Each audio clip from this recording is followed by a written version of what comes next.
Ceann Comhairle, as Taoiseach on behalf of the state, I apologise to the women and their loved ones who suffered from a litany of failures in how cervical screening in our country operated over many years.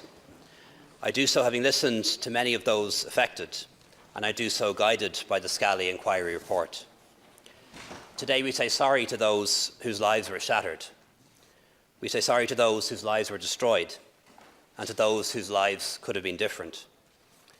We know that cancer screening programmes cannot detect all cancers, but we also know that many failures have taken place.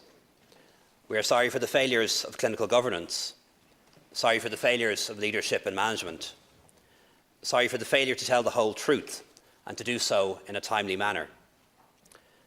Sorry for the humiliation, the disrespect and deceit, the false reassurance, the attempts to play down the seriousness of this debacle by some, and inaccuracies and claims from others, all of which added to confusion and public concern.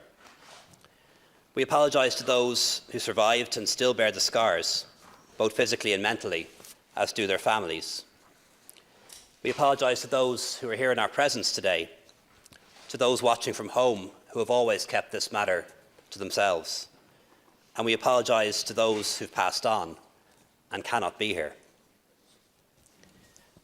We acknowledge the failure that took place with Cervical Check.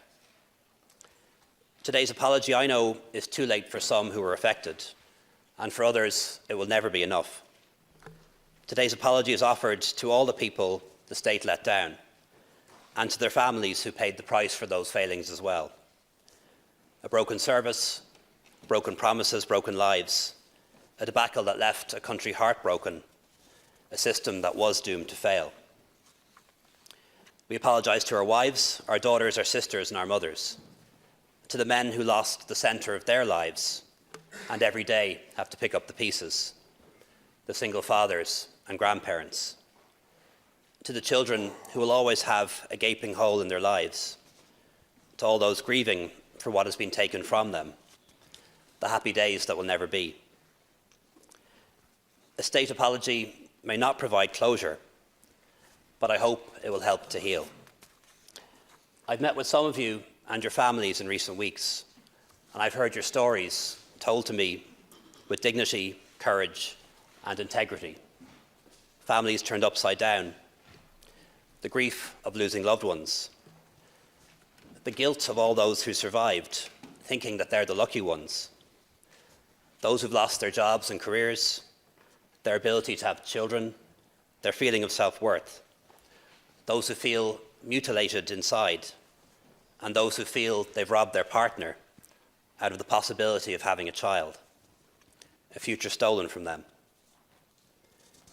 A state apology will not repair all that's been broken, nor restore all that's been lost, but we can make it count for something. Thanks to Dr. Scally's 3 reports into Cervical Check, we've discovered a lot of truths.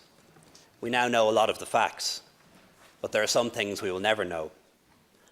But what we do know about, we can act on.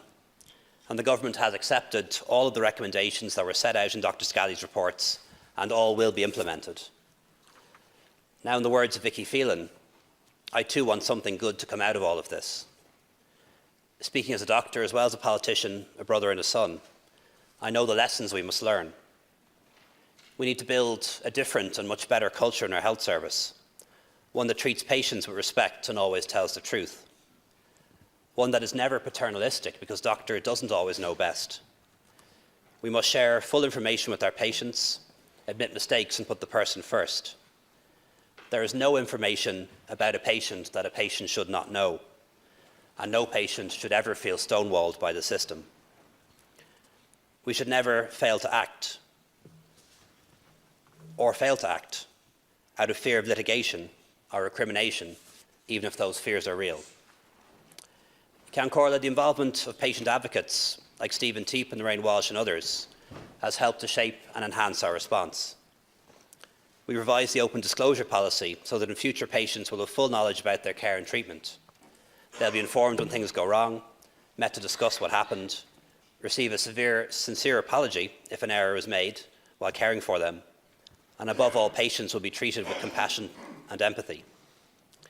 The new Patient Safety Bill will provide the mandatory reporting, or rather will provide for the mandatory reporting of serious reportable events and establish a statutory duty of candour.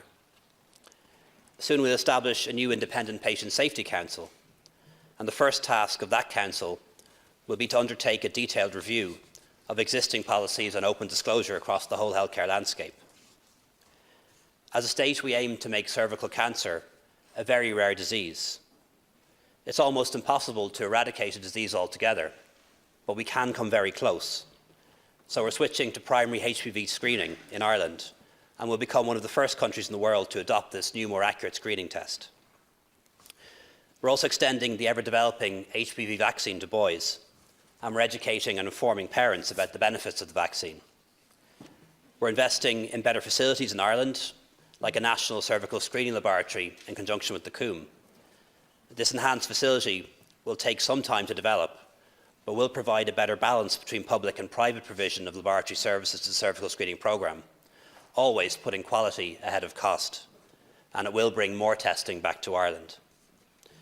I also want to recognise the staff of the HSE and Cervical Check in Limerick. Those people working in smear clinics and colposcopy clinics in outpatient departments all over the country. They too got caught up in the system's failure, and I know they are not individually to blame, and they've been working hard ever since to put things right. We need to restore confidence in screening, and we need to listen to those who've suffered and learn from their stories so we can find justice and truth. In July, this House established the Cervical Check Tribunal, a statutory tribunal to deal with the issue of liability in cervical check cases. It won't be perfect, but it will be quicker, with a dedicated judge and independent experts, and less adversarial than court. And women will still have the right to go to court. Separately, we've established an ex gratia compensation scheme for those affected by the non-disclosure of cervical check, to provide financial compensation without the need to go to court in those cases. However, this was never, nor has it ever been, about money.